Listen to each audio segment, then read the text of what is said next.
Bismillahirrahmanirrahim. Hamdan wa syukran lillah, la haula wa la quwwata illa billahil aliyyil azim. Rabbi shrahli sadri wa yassirli amri wahlul 'uqdatam min lisani yafqahu qawli, amma ba'du.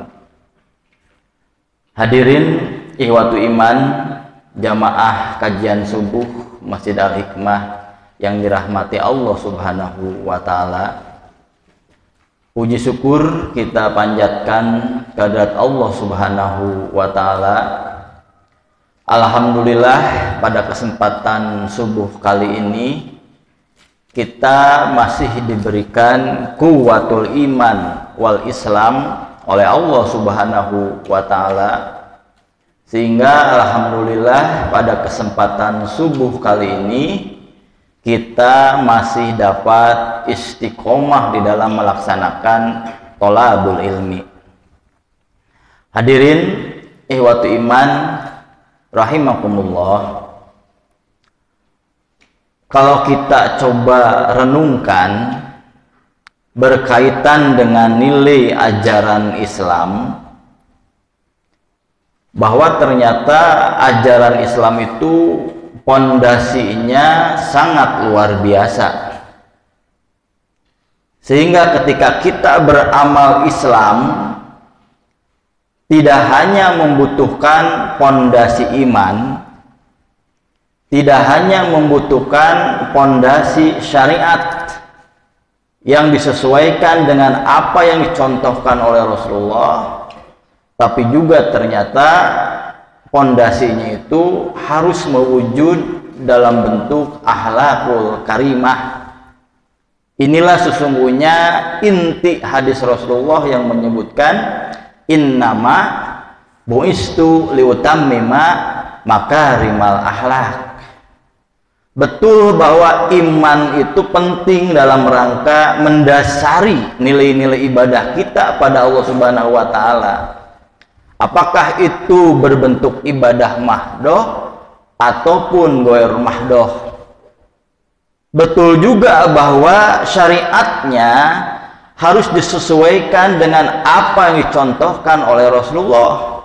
Sebab kalau seandainya kita berbuat segala sesuatu berkaitan dengan nilai-nilai syariat tanpa ada contoh dari Rasulullah, ini justru dipertanyakan berkaitan dengan nilai-nilai ibadah kita.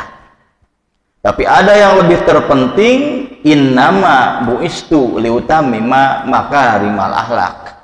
Bagaimana nilai-nilai iman kita yang diwujudkan dalam bentuk ibadah mahdoh dan ghair mahdoh pada Allah Subhanahu wa Ta'ala, yang pada akhirnya membentuk karakter kita sebagai seorang muslim. Nah, inilah sesungguhnya kalau kita coba gali berkaitan dengan ibadah ghair mahdoh, semuanya mengarah ke sana. Kita misalnya perhatikan berkaitan dengan sholat kita. Sholat betul membutuhkan iman, bahwa sholat juga betul membutuhkan contoh-contoh dari Nabi Muhammad SAW. Tapi jangan lupa nilai-nilai teleologisnya, nilai-nilai intinya, inna sholata tanha anil fahsyai wal munkar. Makanya kenapa ada dalam salah satu ayat, fawailul lil musallin. Jangan lupa ujung-ujungnya adalah membentuk karakter kepribadian kita agar terjauh dari perbuatan keji dan perbuatan mungkar. Jadi kalau seandainya kita sering melakukan sholat tapi keji dan mungkar masih dikeruyuh, ini sungguh tidak nyambung dengan tujuan dari ibadah sholat tersebut. Demikian juga dengan ibadah zakat. Bukan sekedar atas dasar iman, iman butuh. Karena setiap pondasi ibadah dalam Islam, imanan harus ada dasar iman. Nilai-nilai syariat contoh dari Rasulullah juga harus ada. Tidak sembarangan melaksanakan zakat, infak, sedekah dan lain sebagainya. Tapi yang paling terpenting, tutahhiruhum wa tuzakihim biha. Bahwa ternyata dasar yang paling utama adalah pembentukan karakter kita. Bagaimana setelah kita zakat, yakin ada perubahan dalam diri kita untuk mensucikan jiwa kita, tazkiyatun nufus. Yang ujung-ujungnya kita sadar bahwa dalam setiap harta yang kita dapatkan sebagai bagian hasil dari pekerjaan kita, ada hak orang lain dan seterusnya. Bagaimana cara membersihkannya? Tutahhiruhum wa tuzakihim biha. Kita memberikan sekian persen dari apa yang kita dapatkan untuk mereka yang punya hak. Demikian juga ibadah haji. Betul, ibadah haji itu butuh iman, butuh syariat juga di dalam melaksanakannya. Tapi jangan lupa nilai-nilai teleologisnya, nilai-nilai terpentingnya adalah haju mabrur.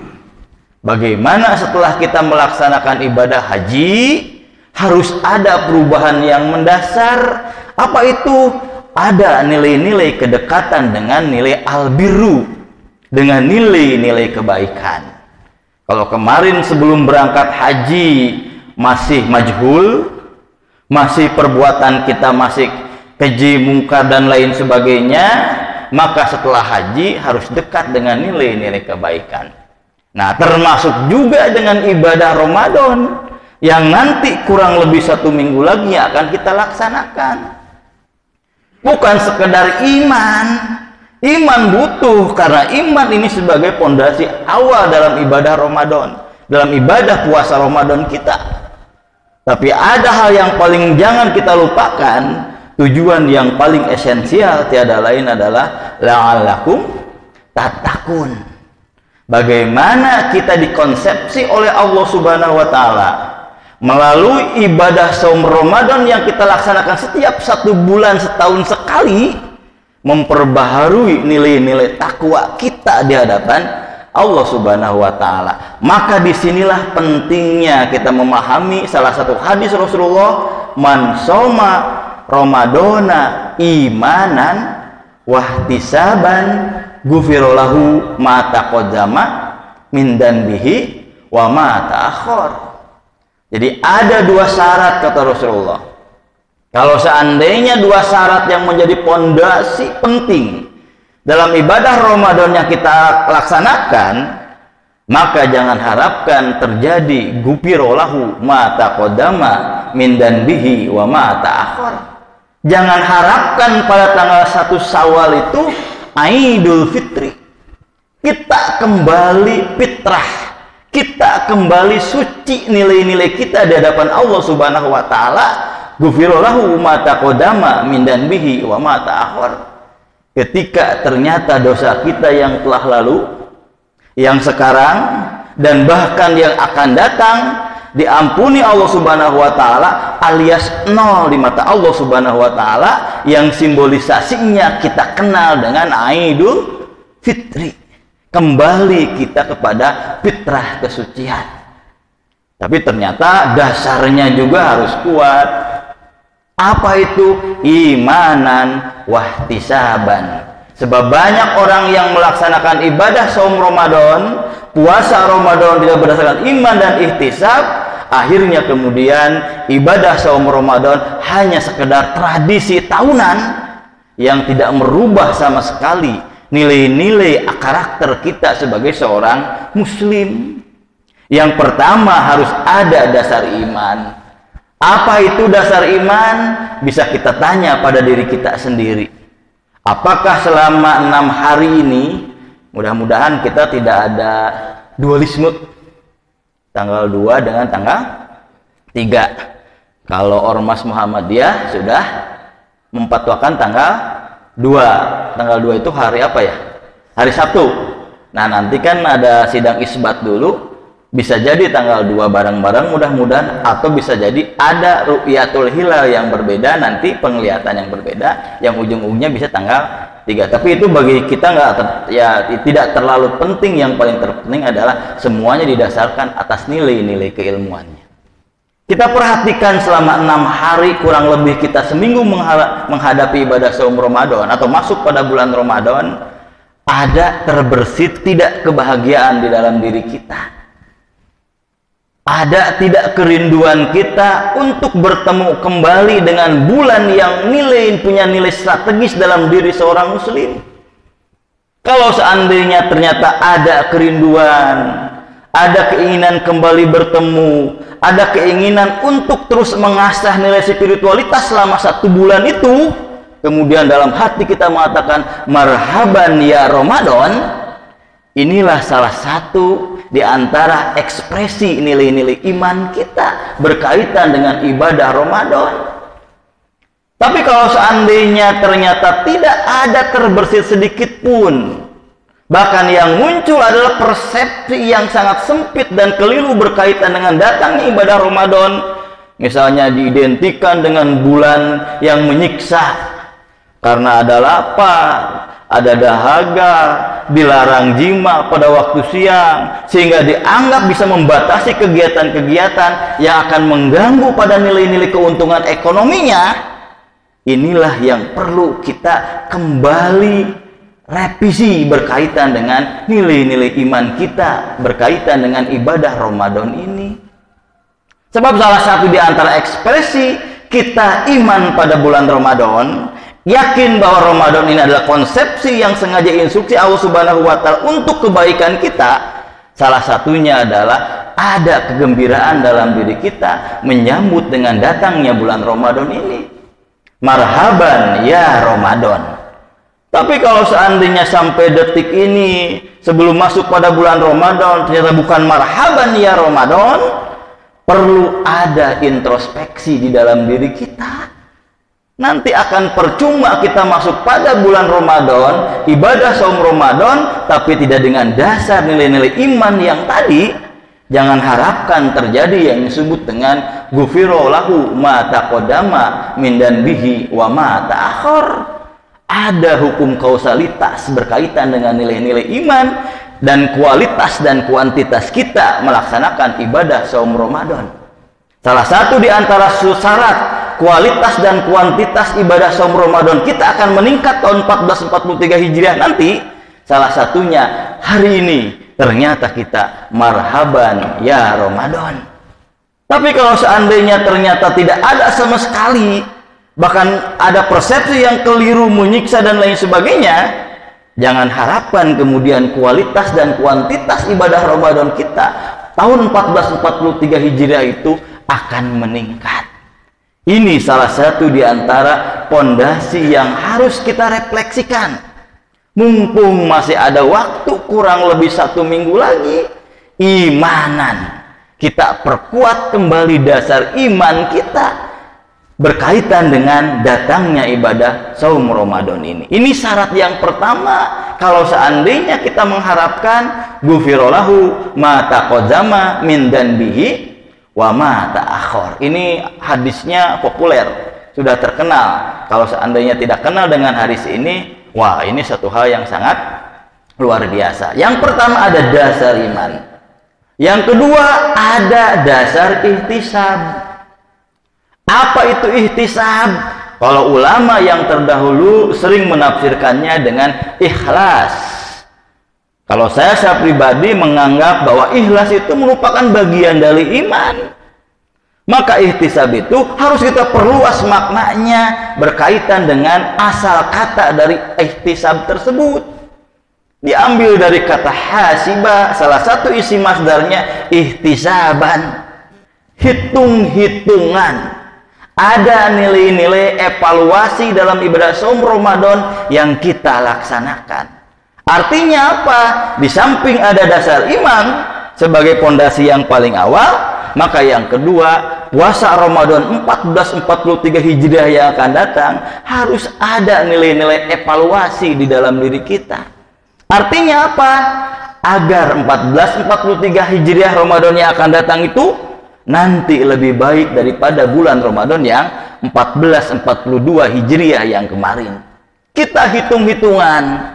Kalau kemarin ternyata kita masih banyak bolong-bolong, waktu berpuasa selama kurang lebih setelah kita makan sahur sampai kemudian buka masih ngobrol melaksanakan kegiatan-kegiatan yang tidak para rubuh dan lain sebagainya, maka kemudian saum Ramadan yang akan datang 1443 Hijriah yang akan datang harus lebih berkualitas lagi. Kalau bulan Ramadan tahun yang kemarin kita banyaknya tidur karena asumsi bahwa tidur itu ada nilai ibadah katanya. Padahal ada yang lebih baik berkaitan dengan tidur yang kita manfaatkan. Jangan lupa kata Rasulullah, yang namanya bulan Ramadan itu paling tidak ada 3 hal yang punya nilai manfaat untuk kita sebagai seorang muslim. Yang pertama bulan rahmat, yang kedua bulan maghfirah, yang ketiga itkum minanar. Kita manfaatkan 3 hal yang diberikan oleh Allah Subhanahu wa taala pada bulan Ramadan ini. Kalau tidur nggak ada dapat apa-apa. Maka perlu kalau bulan Ramadan seringnya kita tidur, banyak tidur, bulan Ramadan yang akan datang kita isi bulan Ramadan itu dengan nilai-nilai yang lebih punya manfaat untuk diri kita. Daras Al-Quran, ngaji Al-Quran, memaknai Al-Quran, mengkaji nilai-nilai keilmuan Islam dan lain-lain sebagainya, hadir di majlis-majlis keilmuan Islam dan lain sebagainya. Ini salah satu di antara kita untuk ihtisaban agar lebih baik bulan Ramadan yang akan datang ini dibandingkan dengan bulan Ramadan yang kemarin. Ada nilai-nilai ihtisab. Kalau kemarin kita masih terlalu sayang melakukan infak, sedekah dan lain-lain sebagainya, maka kita harus yakin bahwa bulan Ramadan itu segala amalan yang kita perbuat berkaitan dengan infak, sedekah itu ternyata balasannya dibalas oleh Allah Subhanahu wa taala berlipat ganda. Maka harus lebih baik dibandingkan dengan bulan yang kemarin, Ramadan 1443 Hijriah yang akan datang. Ada nilai-nilai ihtisab.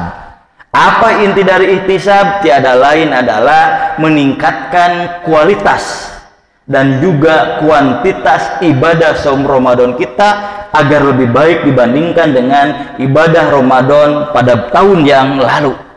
Kenapa? Kata Rasulullah, kalau seandainya hari ini iman, amal ibadah, amal soleh yang kita laksanakan kualitas dan kuantitasnya sama dengan yang kemarin, kata Rasulullah apa? Rugi. Kata Rasulullah rugi. Bagaimana kalau seandainya ternyata lebih jelek lagi? Tentu lebih rugi lagi. Inilah salah satu di antara nilai lebih yang terus oleh Rasulullah SAW disupport agar umat Islam ini hari ini harus lebih baik dibandingkan dengan hari yang kemarin. Ramadan tahun ini 1443 Hijriah harus lebih baik dibandingkan dengan Ramadan tahun yang sebelumnya. Kenapa? Karena syarat untuk ghufirallahu ma taqaddama min dzanbihi wa ma ta'akhkhar tiada lain adalah di samping ada nilai-nilai iman, ada nilai-nilai ihtisab, ada nilai-nilai evaluasi yang tentu hitungan-hitungannya ini hanya Allah Subhanahu wa taala yang tahu dengan diri kita masing-masing. Sebab salah satu di antara ibadah yang rahasianya hanya kita dengan Allah Subhanahu wa taala itu adalah ibadah saum Ramadan. Bagaimana balasannya? Allah punya kalkulator khusus berkaitan dengan persoalan-persoalan ibadah Ramadan kita. Kita manfaatkan dengan cara meningkatkan ihtisaban, meningkatkan kualitas dan kuantitasnya agar ketika tanggal 1 Syawal bukan sekedar kita menggunakan pakaian baru, peci baru, sarung baru, tapi kita menjelma menjadi orang yang sama sekali baru, yang lebih baik dibandingkan dengan yang sebelumnya. Kita punya karakter yang berbeda. Kenapa? Kita contoh misalnya pada makhluk Allah Subhanahu wa taala yang lain. Kalau kita ngeh ternyata bukan hanya kita umat Islam yang melaksanakan ibadah saum dalam arti imsakun mim mahbubati nafsi, tapi ternyata makhluk Allah Subhanahu wa taala yang lain juga melakukan sadar tidak sadar. Ini harusnya menjadi ibroh untuk kita. Tentu kita kenal dengan makhluk yang namanya ular. Pernah digigit ular? Jangan, sakit. Ada juga makhluk yang namanya ulat. Dan ternyata dua-duanya juga sama melaksanakan apa yang kita sebut sebagai al-imsak mim mahbubatin nafsi. Menahan lapar dahaga dan juga berjima. Kita perhatikan yang namanya ular. Ular itu kan dia tahu adalah binatang yang sangat ditakuti oleh siapapun. Bukan hanya lilitannya, tapi juga yang paling luar biasa adalah patokannya dan bisanya yang begitu luar biasa, sehingga banyak orang yang dipatuk ular cukup satu kali, 2 menit, 3 menit dia bisa meninggal dunia. Sehingga tidak ada orang yang menyenangi yang namanya ular. Kecuali orang-orang tertentu, itu pun ularnya sudah dijinakkan dengan cara-cara tertentu juga. Tapi ternyata ular sadar diri.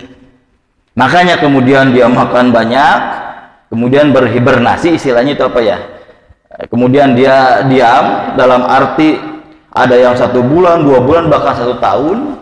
Tapi kemudian pada waktunya setelah itu, dia kemudian ada yang disebut dengan ganti kulit. Ganti kulit ular itu. Apa namanya? Muruluk si kulitnya itu. Tapi setelah muruluk, ada perubahan tidak? Ternyata tidak ada perubahan sama sekali. Namanya tetap ular. Bisanya tetap membahayakan, lilitannya siapapun yang dekat itu bisa berbahaya dengan dirinya.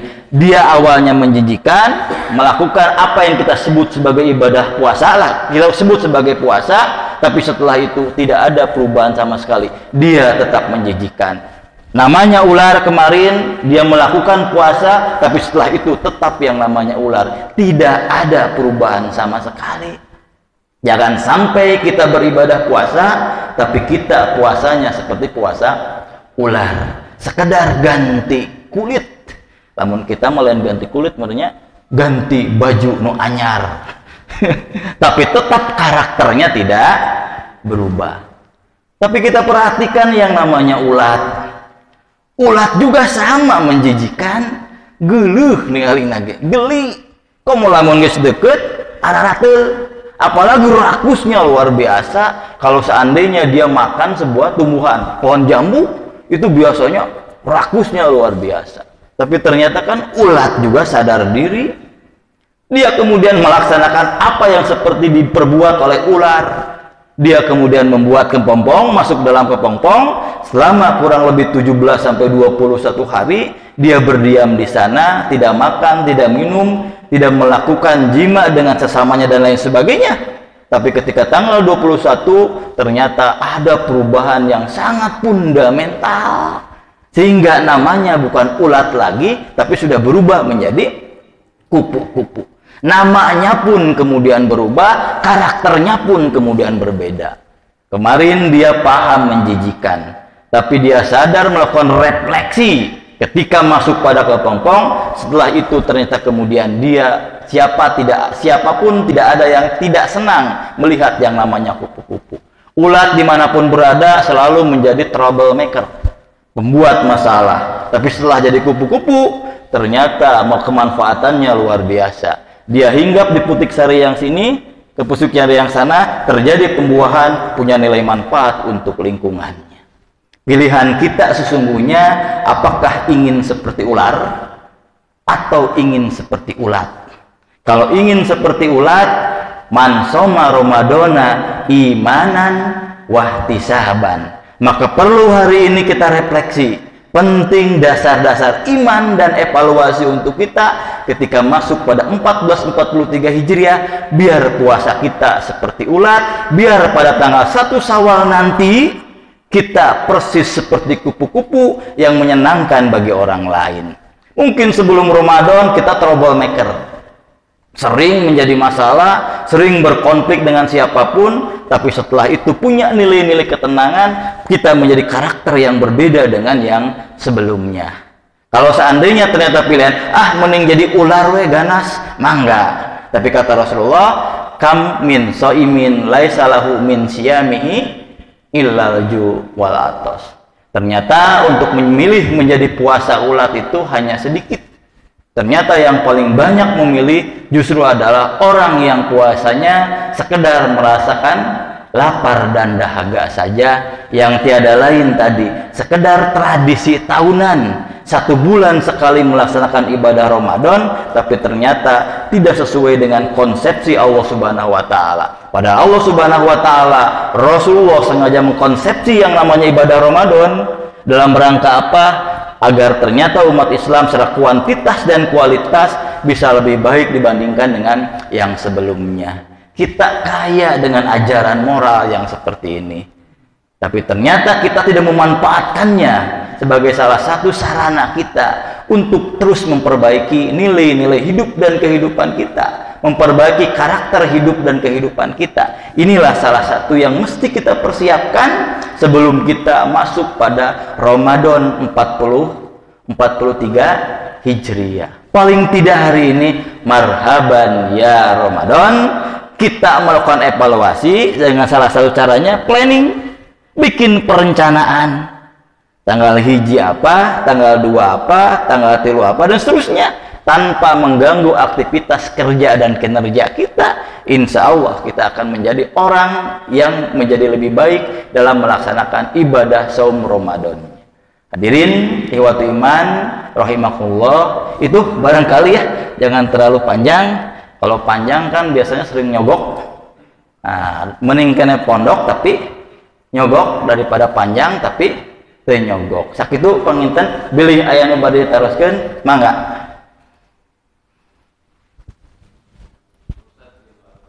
Mangga.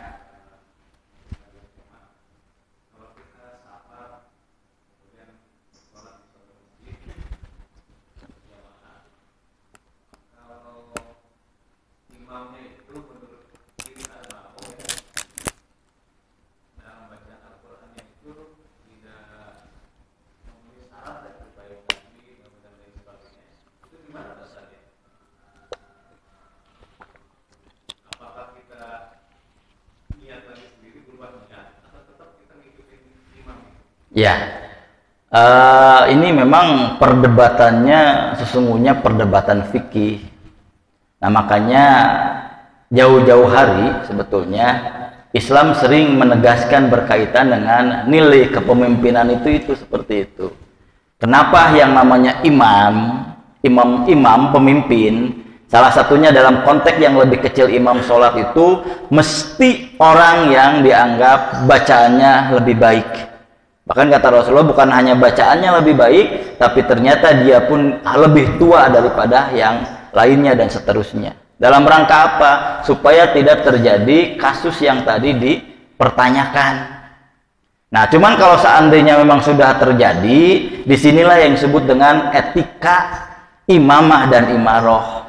Mungkin bagi sebagian orang agak sedikit radikal, wah ini imamnya sudah nggak benar, bacaannya tidak benar dan lain sebagainya, tidak sesuai makharijul huruf dan lain sebagainya. Kita mau bikin sap yang baru saja. Kalau saya melihatnya, ini salah satu di antara kelemahan kita. Beda seetik langsung bikin sap-sap yang baru. Tapi kalau saya sih sederhana, karena kita sudah mengimaroh pada imam, maka ikuti saja sampai selesai. Tapi kalau seandainya kemudian kita merasa ada hal yang tidak merenah dengan sholat kita, apakah sah dan lain sebagainya, ya kita kan kembalikan kepada imam. Yang paling terpenting sholat kita itu tu'maninah yang paling terpenting kalau menurut hemat saya. Baru kalau seandainya sudah selesai, kita diskusikan dengan yang bersangkutan. Bisa jadi kan imamnya ngadadak dipilih karena tidak ada kita misalnya yang lebih pase, atau bisa jadi yang lebih pase itu mangga akhirnya nggak mau, akhirnya yang ke depan yang seperti itu. Makanya jangan salahkan.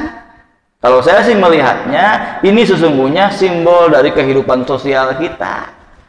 Jadi kalau seandainya kemudian yang lebih pintar, yang lebih paham dan lain sebagainya tidak mau maju ke depan, ya jangan salahkan kemudian yang ke depan itu adalah orang yang belum begitu sempurna. Tapi kalaupun kemudian yang terjadi adalah seperti itu, kalau menurut hemat saya, alangkah lebih baiknya karena kita sudah mengikrarkan imamah dan imaroh, kita lanjutkan sampai selesai begitu.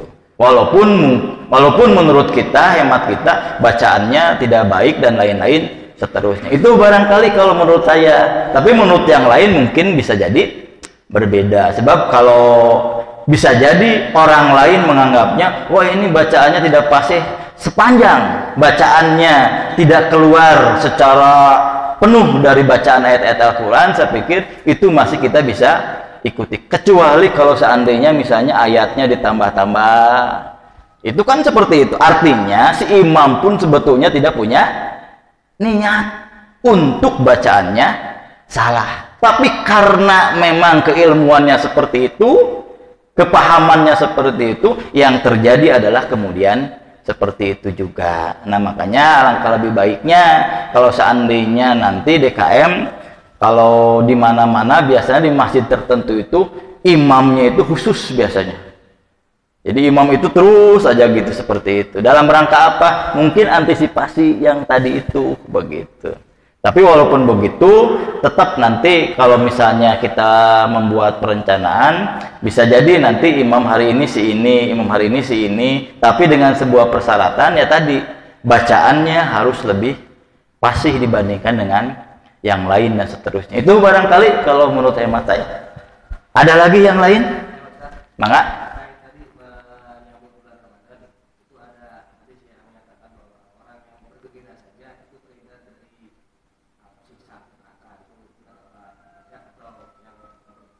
Nah, kalau secara saya tidak berani mengatakan bahwa harus mencek dulu hadisnya ya.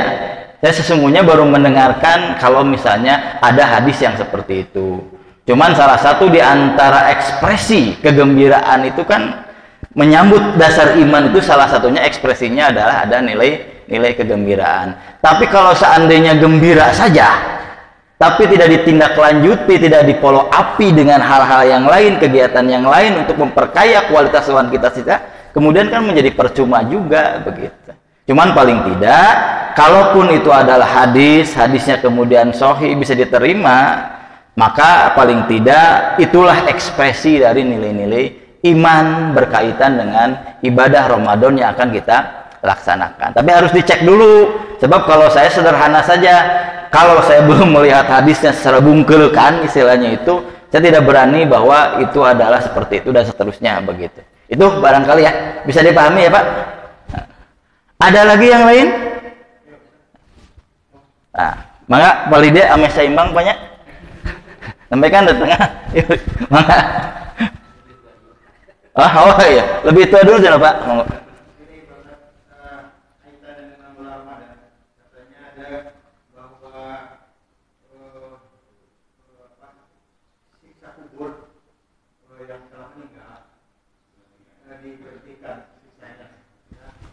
Dan apakah benar ada siksa kubur? Berarti mana di waktu bulan Ramadan ini di stop dulu. Ya. Lagi-lagi saya harus Pak, kalau berkaitan dengan nilai-nilai agama kan referensinya itu harus jelas Pak. Salah satu referensi harus utama itu adalah harus diperhatikan dulu dalilnya, hadisnya ada atau tidak dan seterusnya begitu. Tapi kalau sepanjang yang saya pahami berkaitan dengan siksa kubur dan lain-lain sebagainya, ini kan sesungguhnya sesuatu yang bersifat gaib, Pak. Bersifat gaib. Walaupun Rasulullah banyak mengatakan, menyebutkan berkaitan dengan siksa kubur yang tadi itu, dan jelas ini harus menjadi keyakinan kita. Tapi kalau seandainya kemudian berkaitan dengan ada pemberhentian dulu dan sebagainya, tentu yang punya hak kewenangan itu adalah Allah Subhanahu wa Ta'ala, Pak. Berkaitan dengan yang tadi. Cuman kalau kita perhatikan dengan hadis-hadis yang lain berkaitan dengan pertanyaan Bapak, berkaitan dengan siksa kubur yang tadi itu, ada sesungguhnya hadis-hadis yang lain yang intinya sebetulnya kan yang namanya si mayit itu kan in qata'a amaluhu. Amalnya itu kan terputus ketika dia sudah meninggal dunia. Kecuali apa? Shadaqatun jariyatun. Sedekah jariyah yang senantiasa mengalir, kemudian al ilmu yuntafa'u bihi, yang ketiga waladun solihun yad'u lahu. Kalau daripada kita ngawang-wang bahwa bulan Ramadan bisa memberhentikan siksa kubur dan lain sebagainya, lebih baik diberdayakan yang tadi itu. Diberdayakan itu dalam rangka begini, misalnya kalau berkaitan dengan sedekah jariyah dan al ilmu yuntafa'u kan sebetulnya selesai dengan meninggalnya si mayit, walaupun nanti ujung-ujungnya ada amal jariah dari apa yang dia perbuat. Misalnya dia membangun sekolah, dari sekolah itu kemudian melahirkan orang-orang yang pintar, berakhlak dan lain sebagainya. Ini yang disebut dengan sedekah jariyah. Kemudian dia punya ilmu, kemudian dia amalkan, sampai kemudian orang yang beramal, yang diilmui itu kemudian beramal, ini juga ada depositonya mengalir tetap ke dia. Ada yang lebih pas itu waladun solihun yad'ulahu. Lebih bagus memberdayakan anaknya, jangan sampai berhenti mendoakan misalnya bapaknya, ibunya, siapapun yang sudah meninggal dunia. Jadi saya baru mendengar kalau misalnya bulan Ramadan siksa kubur itu dihentikan. Kan kalau yang sudah meninggal mah nggak ada urusan lagi, Pak. Sudah guer mukalaf istilahnya itu dalam fikih. Sudah tidak punya beban apapun kecuali pertanggungjawaban dia di hadapan Allah Subhanahu wa taala. Itu seperti itu barangkali, Pak ya. Jadi akan lebih bagus waladun solihun. Kalau dia masih misalnya punya anak, terus dia mendoakan. Tapi kadang-kadang saya sering dipertanyakan juga, sering ditanya berkaitan dengan, Pak, bagaimana hukum ziarah kubur? Cina begitu. Ya, berkaitan dengan hukum ziarah kubur bagaimana nih?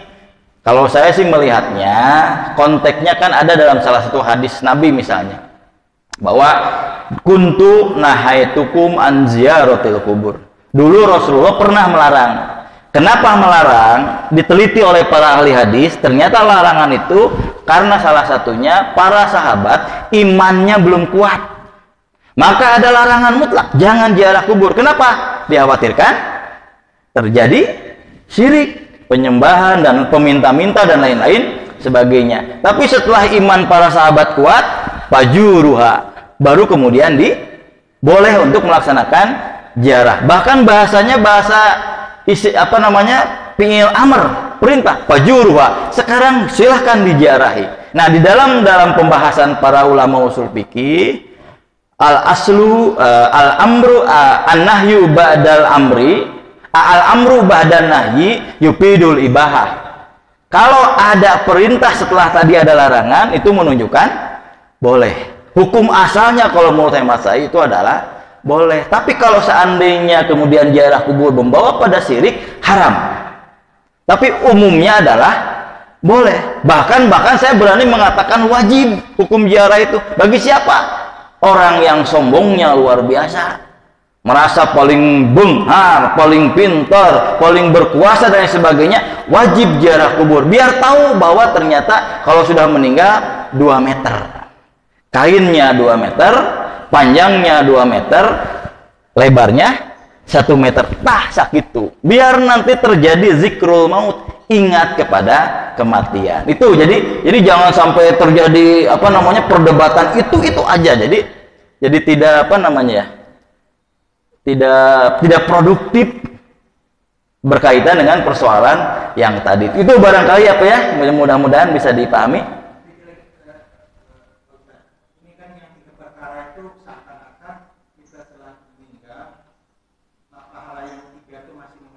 Betul.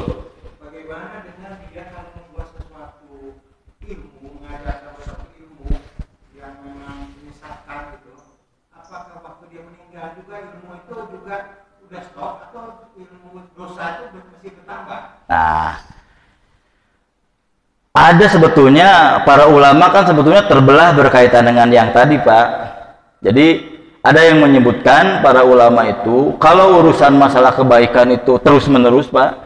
Tapi kalau dalam urusan keburukan itu terhentinya dia seperti itu. Tapi ada juga yang menyebutkan sama sebetulnya mengalir juga kejahatannya.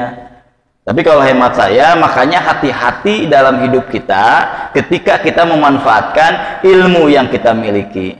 Kita harus punya keinginan mengamalkan keilmuan ini agar ada nilai manfaat kepada yang lain. Walaupun mungkin yang lain lupa, tapi ini akan menjadi ilmu jariyah.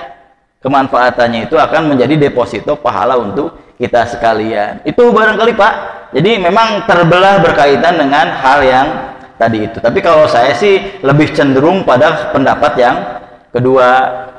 Ilmu yang kita ajarkan jelek, kemudian melahirkan orang yang melakukan perbuatan jelek, itu sebetulnya sama saja. Kenapa? Agar ada ihtiyat, agar ada kehati-hatian dalam diri kita. Hati-hati kalau mengajarkan ilmu. Misalnya, saya mari mengajarkan ilmu korupsi. hati-hati Pak, sebab korupsi juga ada ilmunya Pak. Makanya kenapa muncul yang namanya KPK?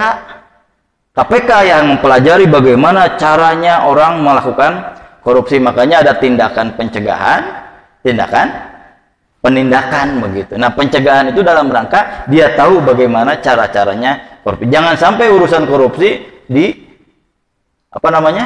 diajarkan kepada yang lain. Tapi kalau mengajarkan ilmu kebaikan, inilah yang lebih luar biasa. Itu barangkali Pak ya. Tadi terakhir ya. Maka yang lebih muda.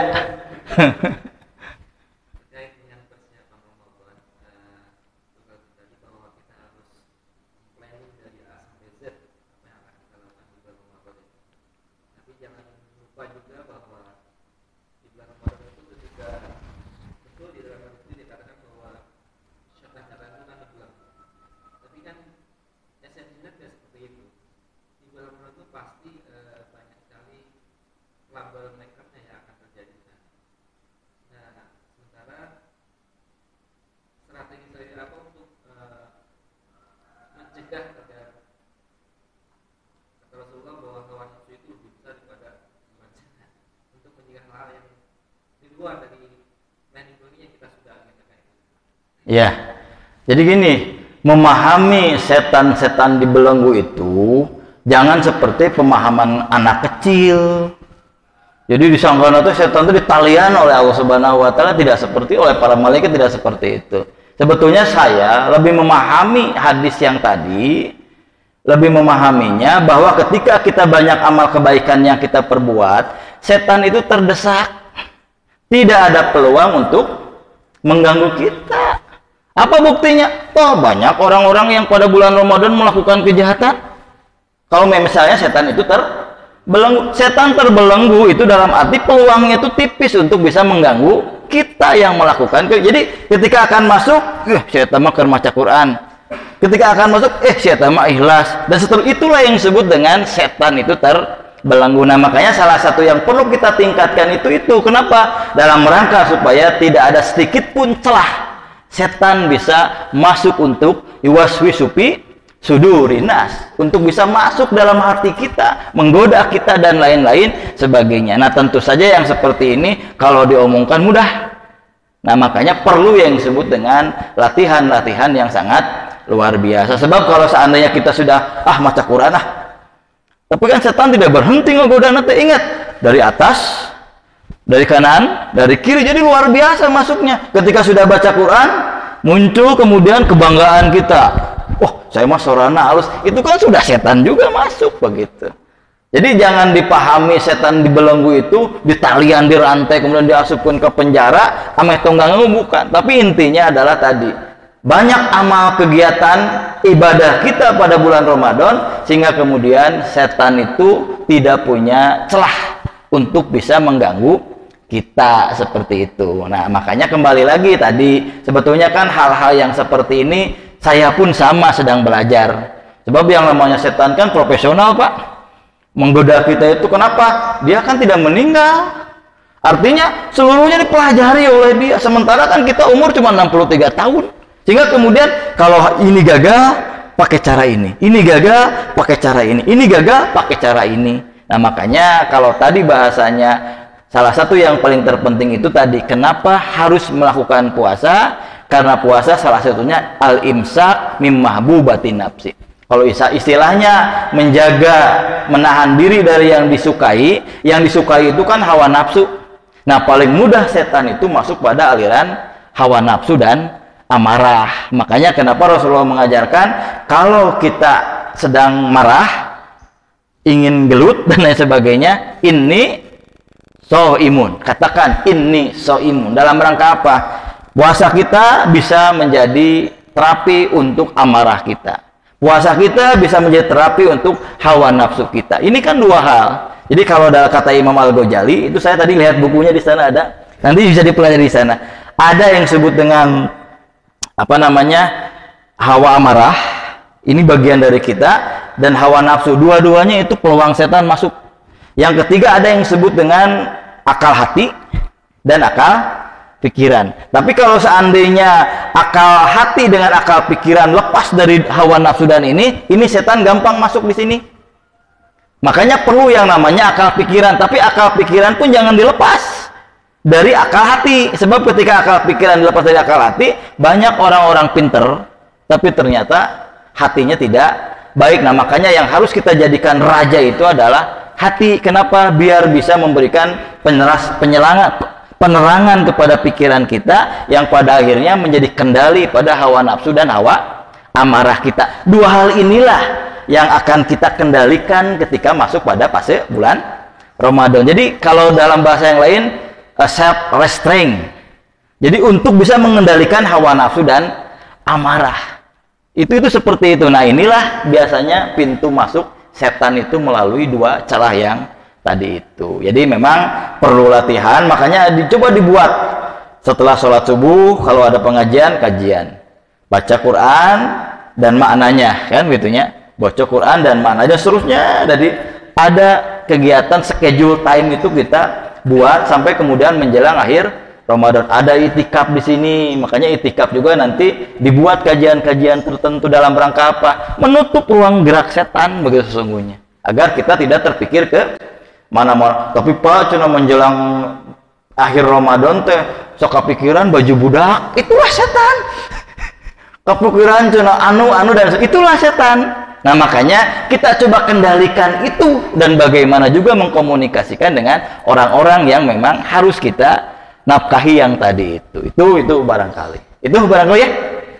Sakitu pengintennya, mudah-mudahan bermanfaat dan bermakna, dan mudah-mudahan ini menjadi bahan renungan kita terutama ketika kita masuk pada bulan Ramadan. Mudah-mudahan bulan Ramadan 1443 Hijriah nanti itu lebih baik dibandingkan dengan bulan Ramadan yang kemarin kita lalui.